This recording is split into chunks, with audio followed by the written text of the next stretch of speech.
The third era in American history that we're going to check out is from 1910 to about 1963.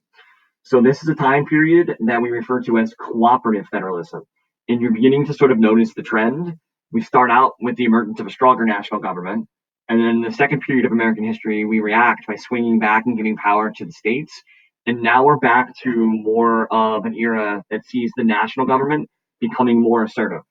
And oftentimes, what you see is that circumstances that occur, right, require the national government perhaps to become more assertive and more aggressive than it had previously, either because there's problems that are in existence that the state governments are unable to deal with themselves, they're not equipped to deal with them, or they're not willing to deal with them. And you see that during this time period. You see, like the Great Depression, where especially under President Roosevelt, Franklin Roosevelt, the national government takes a much greater responsibility in trying to pull the country out of the depths of this like economic despair, because the states were really unable or ill-equipped to do that. You also see like world wars that occur during this time period that require the national government to take more of an assertive role in the daily lives of the people. And then you see something like the civil rights movement, where the states in the South were very unwilling to often provide equal rights to its citizens, forcing the national government to step in and play more of an assertive role because the states were unwilling to do this. This is a time period that AP government textbooks use to describe the era by showing the metaphor of like a marble cake. Remember, like dual federalism was the layer cake. Well, this is more of a marble cake. If you've ever cut into a marble cake, it's all swirly and the different layers are sort of like mixed up.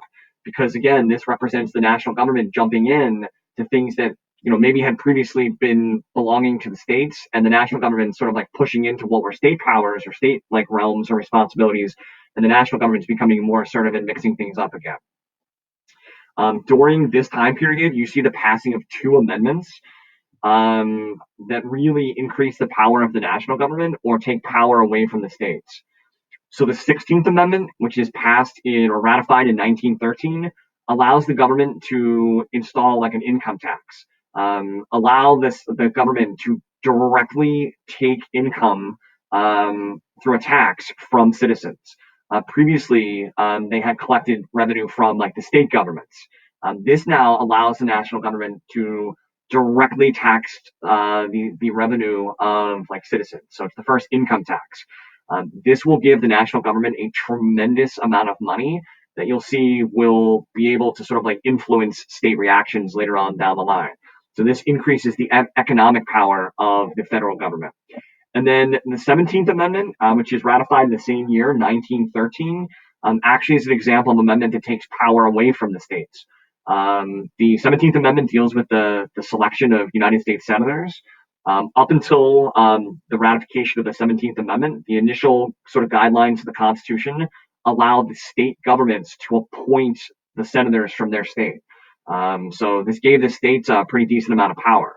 The 17th Amendment changes this, and it allows the citizens to directly elect their senators and takes this power away from the state government officials. And obviously, citizens have directly elected their senators ever since.